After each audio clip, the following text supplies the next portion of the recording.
Hello, you're on the Story Audio Diaries. Subscribe and like. Let's go. You ever have a moment that doesn't hit you all at once, but instead seeps into your bones like a slow leak? That was the night everything cracked open. It was a Saturday in San Diego, early spring. Warm breeze off the water, that perfect in-between season where no one knows if they should wear a jacket or not. We were celebrating my wife Emma's promotion, director of strategy at one of the most cutthroat firms in the city. She'd worked her ass off to get there. Late nights, tight deadlines, endless travel. And I supported it. Every bit of it. I was proud of her. The party was her idea, but I'd helped plan it. A small restaurant tucked into a quiet block near downtown. High-end enough to impress the execs. Low-key enough to keep it casual. I called ahead, picked the menu, handled the wine list. We booked the back room. Dim lighting, white tablecloths. The whole thing humming with the low chatter of colleagues and clinking glasses. Everyone was there, her team, a few managers from the LA office, even her old mentor who'd flown in from Chicago. I'll admit, she glowed that night. Hair done just right. Lips painted in that deep red she only wore on rare occasions. A fitted green dress that I hadn't seen before. She looked like a woman who owned the room. I thought we were good. Looking back, maybe I just wanted us to be. The evening flowed like any office party. Small talk, company gossip, people trying to loosen their ties without looking like they'd had too many. Emma played the role effortlessly, gracious, witty, confident. She laughed that loud laugh of hers, the one I used to find contagious. We were seated at a long rectangular table. I was on her right, quietly sipping a rye old-fashioned while she held court across the table. Every now and then, she'd place her hand over mine or lean her head toward my shoulder, like she was reminding me I still mattered in that world of polished LinkedIn smiles and quarterly bonuses. And for a while, I believed her. Then someone tapped a spoon against a glass. The universal signal for make a toast. Emma was handed the mic by one of the senior partners. A guy named Ken with a voice like gravel and a handshake that tried too hard. She stood up slowly, glass in hand, beaming. "I just want to say," she started, pausing for dramatic effect. "This promotion wasn't just mine. It was a team effort." Polite applause. Someone whistled. "I've been really lucky," she continued, scanning the room. "Incredible colleagues. Supportive mentors. But above all, I couldn't have done it without Jay." Her eyes found mine across the table. His patience, his encouragement. And, of course, his constant business trips.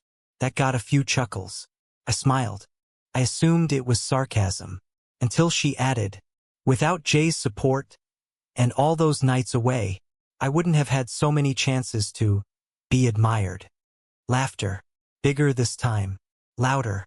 Someone at the end of the table said, "Ooh-ah," like it was a roast. Champagne flutes clinked. Emma smirked. I didn't laugh. I didn't move. She glanced at me, just briefly, and added with a cheeky smile, "Well, you always say I deserve to celebrate." And just like that, she sat back down. Everyone thought it was a joke. Playful little dig between spouses. The kind of banter people envy in marriages. Teasing, confident, evolved. I thought it was a confession. Something about the way she said it. The ease. Like she'd rehearsed it. The rest of the night passed in a blur. I smiled through the remainder of dinner. Shook hands with people I barely knew. Nodded along to conversations I wasn't really hearing. Every time Emma reached for me, I stiffened. Not enough for her to notice, but enough for me to feel it. I was outside my body, floating behind the version of me who was still playing the role of husband. Supportive, unbothered, clueless. We left a little after 10. She was buzzing from the wine and the praise, slipping her arm through mine as we walked to the car. "You were quiet tonight," she said as I pulled onto the freeway. "Everything okay?" "Yeah, just tired." A beat passed. Then I asked it, not accusingly, just a simple, quiet question. "That toast, the part about being admired, what did you mean by that?" She let out a light scoff and tilted her head toward the window. "You're being dramatic again," she said. "It was a joke, Jay." "You sure?" I asked. Not pressing. Just wondering. She turned to face me, her voice flat but calm. Don't start. And that was it. End of conversation. But the thing is, it didn't feel like the end. It felt like the beginning of something I wasn't ready for. That night, lying beside her in bed, I stared at the ceiling while she scrolled through her phone, giggling at something I wasn't part of. Eventually, she rolled over, turned out the light, and said, "Love you." I waited a few seconds before replying. "Love you too." But I wasn't sure I meant it. Not because I didn't want to, because something inside me had shifted. Like I'd been handed a puzzle piece I didn't know was missing, and suddenly the picture didn't look like what I thought it was. I told myself I was overthinking it, that Emma was just being cheeky, that I was reading too much into a line meant to be funny. But deep down, something had big asterisk end to itch in my brain. A quiet tug. You ever have a moment that doesn't scream betrayal, but instead whispers it? Yeah. That whisper was getting louder. It's strange how the mind works once doubt is planted. You start seeing things differently, not just what's in front of you, but things that already happened. Things you brushed off. Things you didn't want to see. After that night at the restaurant, after the toast and the laughter and the admired comment, my brain wouldn't shut off. What used to be noise became patterns. What used to be normal started looking deliberate. It didn't happen all at once. I didn't wake up the next morning and start combing through her texts or interrogating her over coffee. No, it started slow, like a curtain lifting, just an inch. The next morning, she was back to her usual self, or at least the version of her I had convinced myself was normal. Cheerful, distracted. She made her usual smoothie, hummed along to some podcast while getting dressed for work, kissed me on the cheek, and said, "Don't forget your call with the Seattle team at 11. She remembered my schedule, my appointments. Always did. But lately, I'd started to wonder if that attentiveness was habit or guilt. The first thing I noticed was how often her training trips had increased. Emma had always been honest about hating business travel. She used to complain about it constantly. Bad hotels, late flights, sleeping in unfamiliar beds. But now, suddenly she had sessions in LA, San Jose, Santa Barbara, sometimes even back-to-back weekends. At first, I chalked it up to the promotion. New responsibilities. More visibility. But something didn't sit right. One weekend, she was in Santa Barbara for what she said was a weekend-long leadership intensive. I stayed behind, figuring I'd use the time to catch up on work, clean out the garage. Things I never got around to. She texted a few times, casual stuff, photos of her view, a wine glass in hand, a selfie with her colleague Rachel.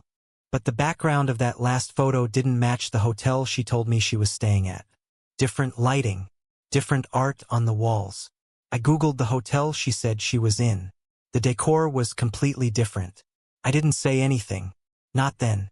Instead, I filed it away in that part of my brain I hadn't accessed since I was a teenager. The suspicious, gut-driven part. The part that doesn't deal in logic. Just hunches. And mine was starting to scream. Then there was the cologne incident. It was a Thursday. She came home late, said she had a post-meeting dinner with some of the juniors, and collapsed on the couch, exhausted. I leaned in to kiss her, and immediately, a scent hit me. It wasn't hers. It wasn't mine. It was masculine. Not overpowering, but distinct. Something clean, expensive. Not your typical department store sample. Something curated. New perfume. I asked casually, keeping my tone light. She blinked, then laughed. Oh no. I walked through a Nordstrom to K*LL time before dinner, and some guy sprayed testers like 10 feet in every direction. It's probably that. I smiled, nodded, but inside that same small crack split a little wider. Emma had always hated strong scents. She used to get headaches from them. She wouldn't have walked into a cloud of cologne without mentioning it earlier. She wouldn't have waited for me to notice. A week later, I noticed her lingerie drawer was no longer buried under old pajamas and worn-out t-shirts. New pieces. Lacy. Delicate. Not flashy, but intentional. Paired sets. Emma wasn't the type to buy that stuff for herself, at least not for lounging around. And not once had she worn them around me. Then came the makeup. She started wearing more of it. Not heavy, she was too refined for that. But sharper. More defined. New lipstick shades. Eyes that looked like they belonged in an editorial shoot. Once I asked her, jokingly, if she was trying to impress someone. She rolled her eyes, the same way she did in the car after the party. "God, Jay," she said with a tired smirk, "you're reading way too much into everything lately. I just want to feel confident. That okay with you?" Of course, I said yes. Of course, I told her she looked beautiful. But deep down, I knew something was off. Not just the appearance, but the energy. Her phone habits changed too. Slowly, subtly. Emma used to be careless with her phone. Left it charging on the kitchen counter. Propped it up in the bathroom to play music while she showered. But lately it was always with her. Always screen down. On silent. She used to complain about group chats waking her up. Now, not a peep. She laughed more too. At her screen. Not when we were watching something together. Not during our conversations. Just at random. The things I couldn't see. One night, I heard her laugh through the bathroom door. It was a laugh I hadn't heard in a while, the kind that sounded young. Alive. She was in there for 15 minutes. Said she was brushing her teeth. The phone had buzzed just once, then silence. I tried not to spiral. I tried to be the reasonable one. I reminded myself that suspicion wasn't evidence. That stress made people weird. That couples go through phases. But we'd stopped sleeping together. That was the part that hit me hardest. She always had a reason. Exhausted. Headache. Early meeting. That time of the month. It wasn't rejection exactly. She was still affectionate. Still smiled at me in the mornings. Still kissed me goodbye. But int asterisk Macy? Real int asterisk Macy? It was gone. And when I brought it up, gently one night, while we lay in bed, she sighed and said, "Don't make this about you." I apologized. For wanting my wife. After that, I stopped asking. I started staying later at work. Volunteering for weekend shifts. Told myself I needed the distraction. The truth was, home had started feeling like a hotel lobby. Temporary, quiet, and always full of strangers passing through. What really shook me, though, was when I realized how much I'd let slide. I started thinking back. Months, even years. Conversations I barely remembered. Missed dinners. That one Christmas where she disappeared outside to take a work call for over an hour. I'd found her sitting in the car in the driveway afterward, just staring at her screen. When I tapped the window, she jumped. Said it was nothing. I believed her. Back then, I believed everything. But now I saw the trail. Her wardrobe shift. The new heels she claimed were for the office. The sudden obsession with fitness, the yoga classes she never mentioned until they were already part of her schedule. All of it had a rhythm, pattern, like she was building a version of herself for someone else. Not me. Someone who saw her with fresh eyes. Someone who didn't remember her low points. Someone who made her feel admired. That word echoed in my head constantly. Admired. Was that what she was chasing? The more I thought about it, the more I realized how long I'd been keeping the peace instead of asking questions. How long I'd been playing the part of the understanding husband, the one who doesn't pry, who supports, who doesn't get jealous. But jealousy isn't the same as instinct, and my instincts were screaming. I started noticing other things. Hotel keycards tucked into her purse. Notepads from places she'd never mentioned visiting. Receipts from restaurants we'd never eaten at. She'd always been neat, always careful, but not perfect. One night, she left her laptop open. Not unlocked, just the lid partially open. Enough for the screen to glow faintly.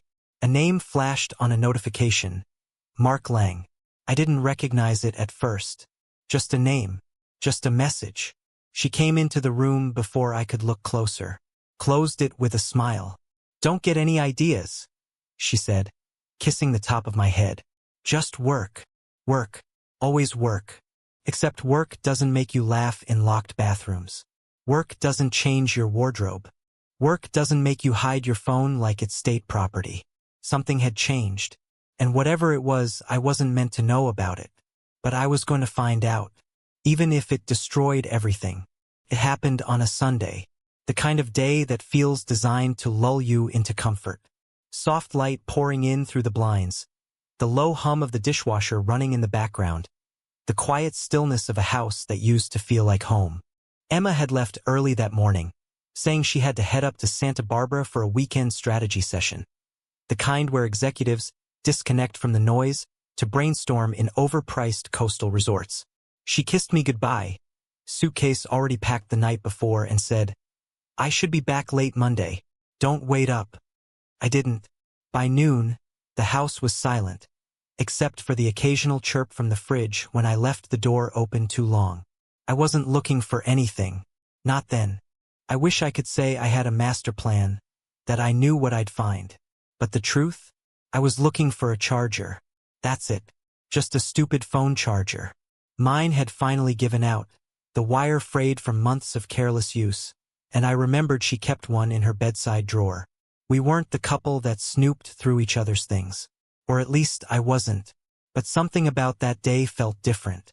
There was a tension in my chest I couldn't explain. A tightening, like my body knew something before my brain could admit it.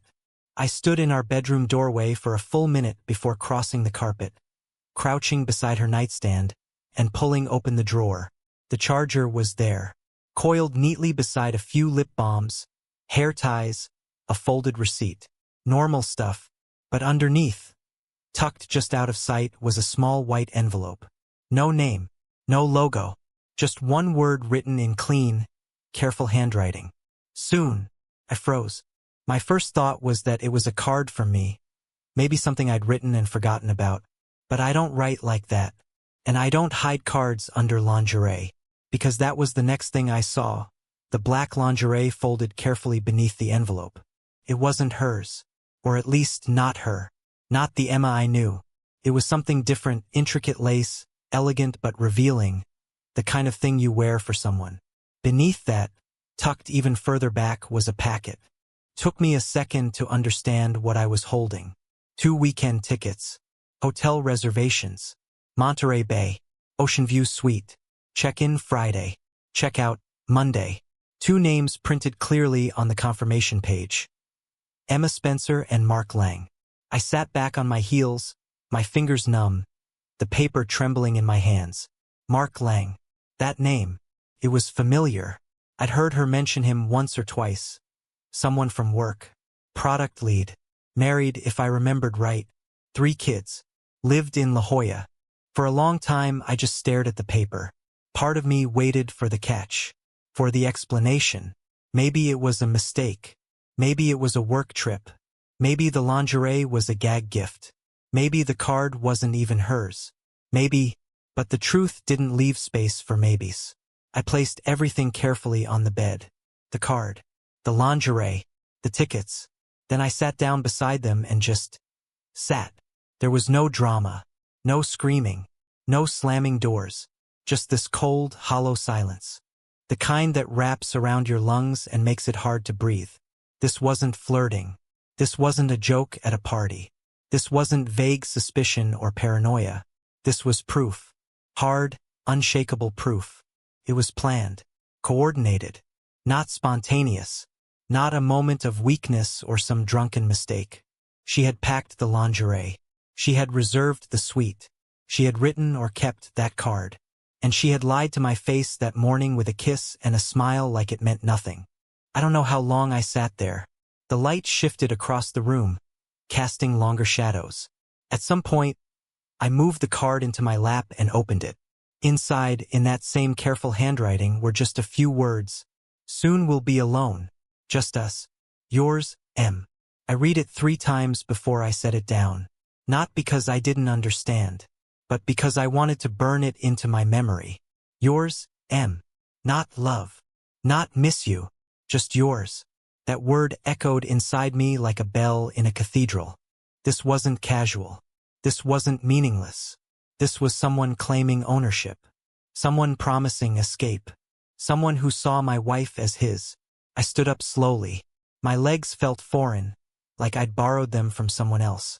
The house was too quiet now, too still. I walked to the kitchen and poured myself a glass of water. My hands were shaking so badly that I had to steady the glass with both palms. I didn't cry. Not then. There's something about betrayal that doesn't hit all at once. It drips. Drop by drop. Each realization heavier than the last. I remembered the times she'd stayed late with the team.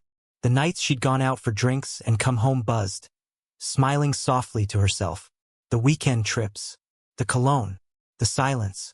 It all clicked into place like a final piece of a puzzle. She hadn't just drifted. She hadn't just changed. She had left, piece by piece, smile by smile, until all that was left was a stranger with her face. I went back to the bedroom and took photos of everything. Not out of spite, out of necessity, because I knew what would happen if I confronted her without evidence. She'd deflect, laugh, accuse me of overthinking again, maybe even twist it around on me, say I was invading her privacy. But this wasn't speculation. This was documentation. I opened a folder on my computer, named it something boring, Receipts_2023, and uploaded the photos. Then I created a backup in the cloud. Then a second one, encrypted. Call it over *LL. But I wasn't about to walk into a storm without a raincoat. I didn't know what my next step would be. Not yet. I wasn't ready for confrontation. Not until I knew everything. Not until I was absolutely certain there was no way out, no twist, no mistake. So I did something I never thought I'd do. I opened a browser and searched for a private investigator. I'd always thought that kind of thing was reserved for movies. Dramatic people. Control freaks. But here I was, clicking through websites, reading Yelp reviews for men who made a living uncovering secrets. I found one. Local. Quiet. Highly rated. I didn't call that night, just filled out the contact form and hit send. Then I sat back on the bed beside the card and stared at the words one more time. Soon we'll be alone. It made sense now. The toast. The laughter. The smirk. She hadn't slipped up. She hadn't joked. She'd told the truth in plain sight. Everyone laughed. I didn't, because I was the only one who understood what she really meant. She was already gone, and she thought I'd never notice. After I found the card, the lingerie, and the tickets, something inside me hardened. There was no explosion, no shouting match in the hallway, no broken dishes or desperate texts, just this cold, heavy click, like a lock turning inside me. I think part of me shut off right then and there, because I knew if I let the emotion take over, I wouldn't be able to think. And I needed to think, not feel. This wasn't the time for heartache. It was time for evidence. I'd always thought of myself as a patient man, not passive patient. I'd never liked confrontation. I was the one who defused tension, who kept things moving, who turned awkward silences into dad jokes and helped people exit conflict with dignity. But this was different. This was war by stealth. And wars, I knew, were won long before the first *T was fired.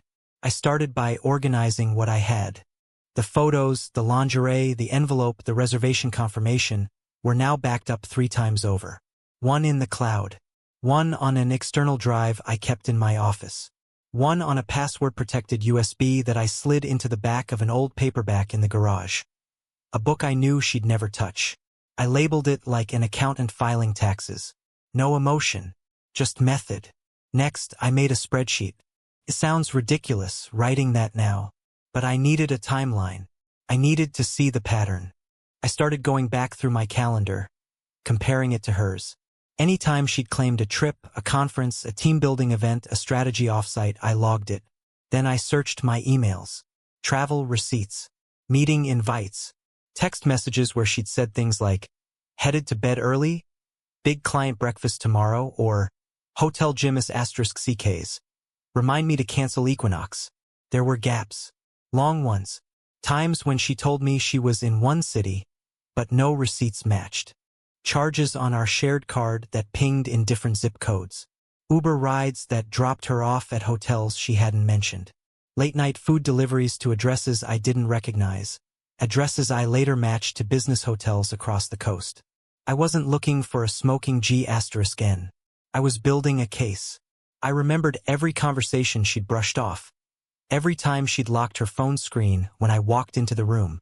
I dug through our old text threads and started to notice just how often she was the one going quiet, or how she always seemed to reply in the same rhythm, like her real attention was somewhere else.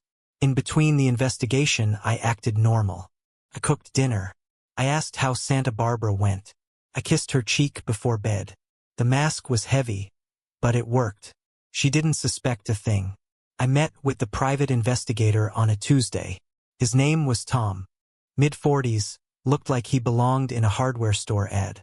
No theatrics, no trench coat. Just a man with folders, a calm voice, and a scanner in his watch that could pull GPS logs off a phone if you gave him 90 seconds and a distraction. "I'm not trying to ruin her," I said when we met at a diner off the 805. "I just need the truth." Tom nodded. "No judgment. You'll get it." We agreed to a 2-week window. He'd track her movements, cross-reference her claims, monitor phone records if I gave him access. I handed him everything I had, the photos, the names, the dates, the card, the lingerie, the hotel. He skimmed the materials, glanced up at me, and said something I'll never forget. "She's not trying to hide it. She's just counting on you not looking." That line hit me like a gut punch. Because he was right. She wasn't careful. She wasn't scared. She just believed I'd never connect the dots. That I'd keep being the husband who smiled through toast speeches and didn't ask what admired really meant. But that man, he was gone. Over the next few days, I felt like I was watching my life through surveillance footage. Emma came and went like clockwork. Morning coffee, office wear, strategic kisses. She laughed at shows we barely paid attention to, scrolled through Instagram in bed, threw out phrases like Q2 projections and leadership friction like confetti. On the surface, everything was normal, but underneath, rot. On Friday, she had another overnight team offsite. Tom messaged me 3 hours after she left. Santa Monica. Check-in at the Bayfront Plaza. Registered under alias. Room 604. With Mark Lang. He attached a photo. Emma and Mark, arm in arm, entering the hotel lobby. He in a suit, her in the same navy dress she'd once worn on our anniversary. His hand was at the small of her back. Not casual. Familiar. I stared at the photo for a long time. Not because I was shocked, but because part of me wanted to hate her, to scream, to break something. But all I felt was confirmation. I already knew. This just proved it. Tom kept feeding me more timestamps, receipts, images. They weren't hiding. At least not well. Dinners. Room service. Her voice on a hallway camera saying, "See you upstairs." She wasn't cheating in the dark. She was living a parallel life. A quiet betrayal dressed up as routine. I compiled everything. Created a single master folder, titled plainly, Emma Verified. Inside, PDFs, images, date logs, GPS data, voice transcriptions. A full dossier. Everything down to her travel pattern, phone silence gaps, even notes comparing her mood shifts against travel dates. And still, through all of it, I said nothing. I kissed her goodnight.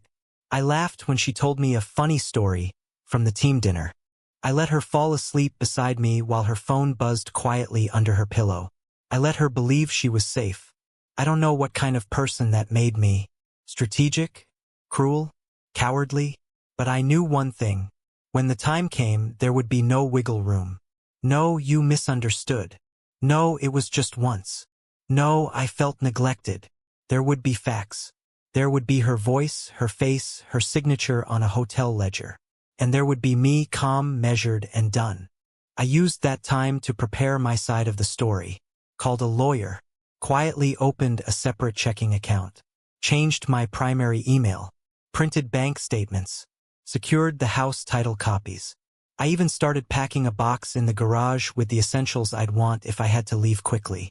Just in case she turned this around on me. The more I uncovered, the more detached I became. I wasn't mourning the marriage anymore. I was mourning the version of me that had believed in it. Because that man, the one who trusted, who waited up late for her texts, who planned weekend getaways and bought her favorite kind of wine without asking, he was already gone. Now I was someone else. Someone dangerous, not because I was angry, but because I was prepared. Because the worst thing you can give someone who's been lied to is clarity. And I had it now. In folders. In backups. In my veins. I didn't fantasize about revenge. I didn't want to humiliate her. I just wanted her to see, finally, without filters or spin, the truth she had worked so hard to keep from me. That I saw it all. And that I was walking away on my terms. No fight. No begging. No drama. Just the quiet strength of someone who'd been underestimated for too long. And was finally done playing dumb. By the time I decided to confront her, I didn't feel angry anymore. Anger had burned itself out somewhere between the 4th hotel receipt and the 2nd dinner photo Tom sent me. The rage that once gripped my chest like a vice had dulled into something sharper. Colder. Not numbness exactly, but purpose. Focus. I'd learned to put my feelings in a drawer and lock it. I didn't want an outburst. I wanted the truth. And I wanted her to say it while looking me in the eye. It was a Wednesday when I did it. She'd just come back from a partner retreat in Lag*Na, which, according to Tom, had been nothing more than a 3-day escape at a boutique hotel with Mark. There were photos of them lounging poolside, holding hands like it was prom weekend. One even showed them riding e-bikes together along the coast. Her face tilted back in a laugh I hadn't seen in months. No, years. That was the moment I realized something that surprised even me. I wasn't jealous of Mark. I wasn't competing. I had nothing to fight for anymore. I didn't want her back. I just wanted out with dignity. And the truth in the open, not buried under lipstick and lies. That night, the house was quiet. Emma came home just after 8 p.m. Heels in one hand, her soft leather work bag in the other. She looked tired, but not drained, glowing, in fact. The kind of glow that didn't come from boardroom wins. She kissed me on the cheek. "Hey, babe," she said lightly. "Miss me?" "Of course," I replied and smiled. I think that smile was the last lie I ever told her. She wandered into the kitchen, asking if I'd eaten yet. I said I'd wait. "Let's sit for a bit first," I told her. "I want to talk." There was something in my tone that made her pause. She wasn't scared. Emma never scared easily, but she tilted her head, studying me, like she was trying to read a manual with a page missing. "Everything okay?" she asked. I nodded. "Yeah, just something we should get through." I'd already set the table. Not for dinner, for truth.